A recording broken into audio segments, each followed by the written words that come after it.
December 12th, 1987. Chicago Stadium was alive with energy, buzzing with anticipation, but nobody could have predicted what was about to unfold. A young Michael Jordan, just 24 years old, was set to face the most daunting frontcourt in the league. On one side, Hakeem Olajuwon, a 7-foot phenom with footwork so smooth it looked like poetry in motion. Alongside him stood Sampson, a 7'4" unicorn decades ahead of his time, a player who could dribble, shoot, and defend in ways no man of his size ever had before. Together, they were called the Twin Towers, and they were built to dominate basketball's biggest stage. The Rockets believed they had the formula for the future. They had taken their towering duo all the way to the NBA Finals just a year earlier. The league thought they were unstoppable, but on this night, Michael Jordan rewrote the script. By the end of 1987, Jordan wasn't just a flashy scorer anymore. He was averaging nearly 37 points per game, locking down the league's best scorers, rebounding with force, and threading assists through impossible windows. He wasn't just a rising star. He was becoming an unstoppable force. But even so, facing Houston's skyscrapers seemed like too much. A backcourt against a skyline. On paper, it looked unfair. Yet history isn't written on paper. It's written on nights like this, when one man refuses to bow down to giants. The challenge was personal for Jordan. Just 3 years earlier, the Houston Rockets held the #1 pick in the legendary 1984 draft. With the chance to take the most electrifying guard college basketball had ever seen, they instead called Hakeem Olajuwon's name. Nobody doubted Hakeem's greatness, but Jordan never forgot that moment. Every time he faced Houston, it was more than just a game. It was about proving a point. So, when he stepped on his home court that night, he wasn't just facing the Rockets. He was facing a decision that once passed him by, and he was ready to remind everyone who the real future of basketball was. The game began with Olajuwon establishing his dominance in the post. His spins and counters made Chicago's veteran center Artis Gilmore look helpless. The Rockets built their offense around size, control, and inevitability, but Jordan answered back instantly. With his first pull-up jumper from the corner, then another from the wing, he made it clear that he wasn't going to let Houston dictate the night. Each possession became a duel between finesse in the post and relentless athleticism on the perimeter. The tension only grew when Jordan exploded through the lane and threw down a dunk right on Sampson, a highlight so shocking it seemed like it belonged in a video game. Chicago Stadium erupted. A 6'6" guard had just posterized a 7'4" giant, and the tone for the night was set.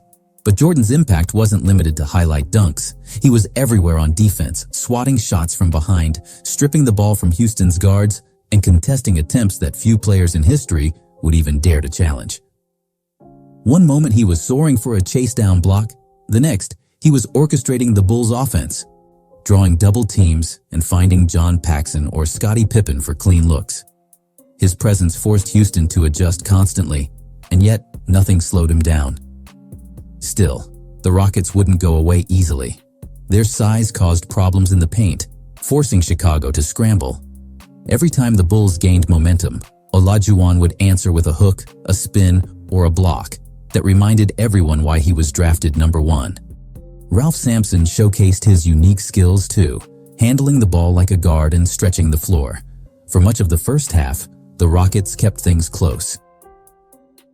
But Jordan's relentless motor refused to let them take control.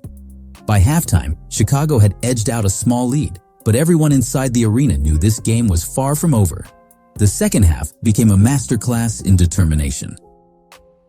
Early in the third quarter, Jordan stripped Rodney McCray and flew down the court for another thunderous dunk, this time outpacing Olajuwon so completely that the big man couldn't even react.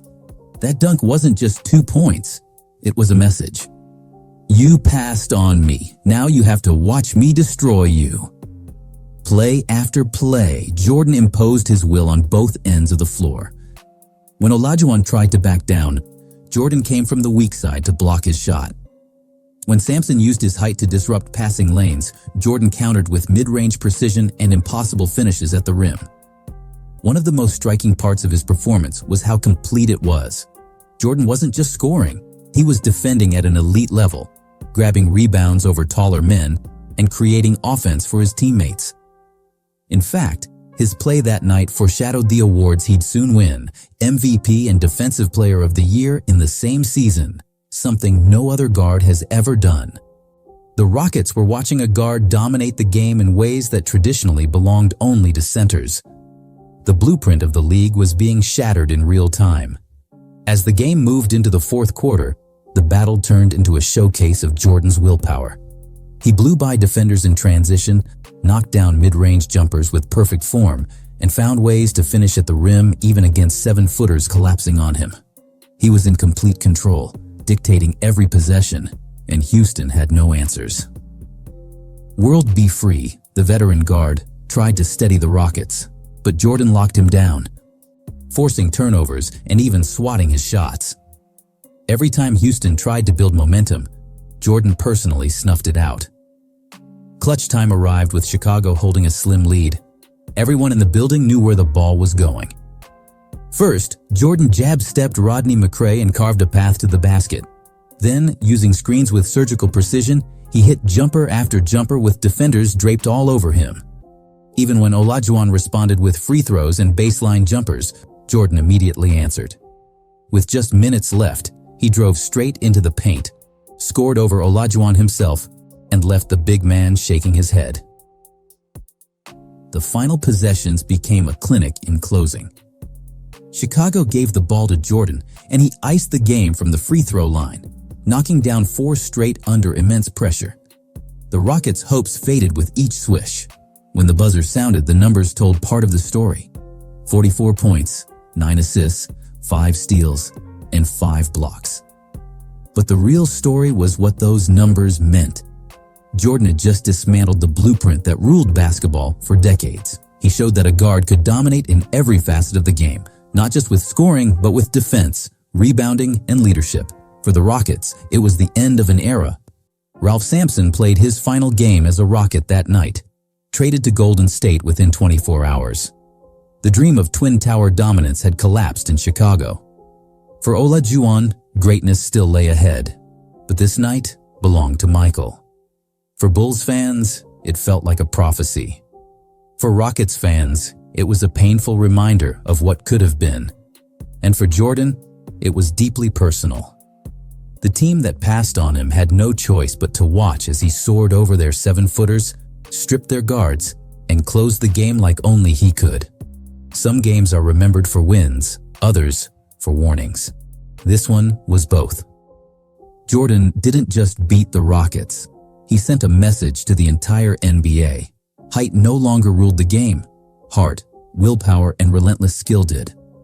That night in December wasn't just another chapter in Jordan's career.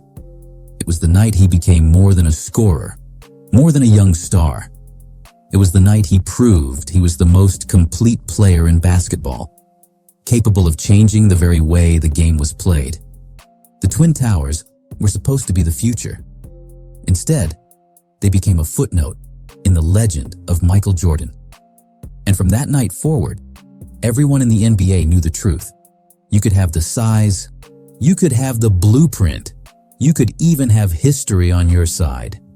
But when Michael Jordan stepped onto the floor, none of it mattered. It's easy to forget now, looking back through the lens of 6 championships and countless accolades, but in 1987, Jordan was still chasing legitimacy. He hadn't yet made it out of the Eastern Conference. The Pistons were waiting to test him in the years ahead, and critics wondered if his style of play was sustainable. But nights like this silenced those doubts. If you could dominate 2 giants on the same night, one of them a future top 10 player of all time, then you weren't just another scorer padding stats. You were redefining basketball. The psychological aspect of this game can't be overstated. For Jordan, this wasn't just about winning, it was about settling a score. Every great player finds motivation in slights, real or imagined, and for Michael, the Rockets choosing Hakeem over him in 1984 was a scar that never healed. Dropping 44 points while playing lockdown defense against the very team that passed him over was his way of rewriting history. It was as if he was telling the league, "You made a mistake, and I will make sure you never forget it. The fans in Chicago felt it too. Those who were in the arena that night didn't just see a win. They saw the moment their franchise turned a corner. For years, the Bulls had been an afterthought, overshadowed by larger markets and more established contenders. But with every dunk, every steal, every jumper, the energy inside Chicago Stadium grew. People could sense that something bigger was happening, that their team had the player who would change everything. And by the final buzzer, it was no longer just hope. It was belief. In the years that followed, this game became part of the lore that built Jordan's legend. When he eventually collected MVPs, championships, and a reputation as the greatest closer in the sport, fans and historians often trace the roots back to nights like December 12th, 1987. It wasn't a finals game. It wasn't for a championship, but it was the night Jordan declared to the league that his time had come. It was a warning, and everyone who witnessed it understood they were watching the rise of something unstoppable. Even today, nearly 4 decades later, people still look back at that night as one of the purest examples of Jordan's competitive fire.